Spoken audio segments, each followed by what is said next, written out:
रुन झुन कोलना केवड़िया हम विदेशवा जइबिना।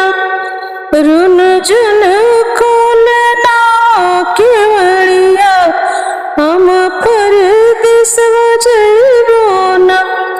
जाओ तो पियो परदेशवा जइबोना। जाओ तो पियो विदेशवा जइबोना। हमरे बाबा के वो बोला था हम नैहरवा जइबोना। हमरे भैया के वो बोला था हम नैहरवा जइबोना। जब तो धनिया नैहरवा जइबोना पर नैहरवा जइबोना। जितना लागली बा रुपैया उतना देख जइबोना। जितना लागली बा रुपैया उतना देख जइबोना।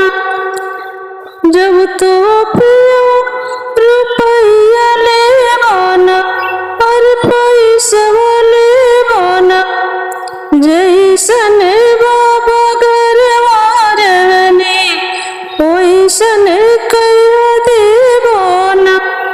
जैसन भैया घरवा रहने ओइसन कहियो देबोना।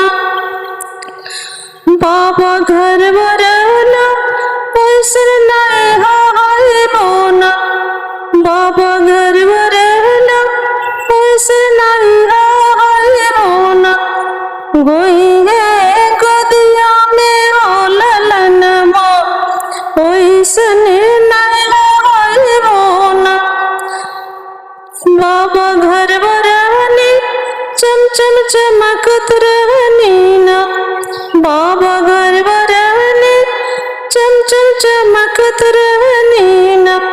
जब से तोरी घरवा आईने कल कोयलिया भइनी ना। जब से तोरी घरवा आईने कल कोयलिया भइनी ना। रुन झुन कोलना केवड़िया हम विदेशवा जइबोना। रुन झुन कोलना केवड़िया हम परदेशवा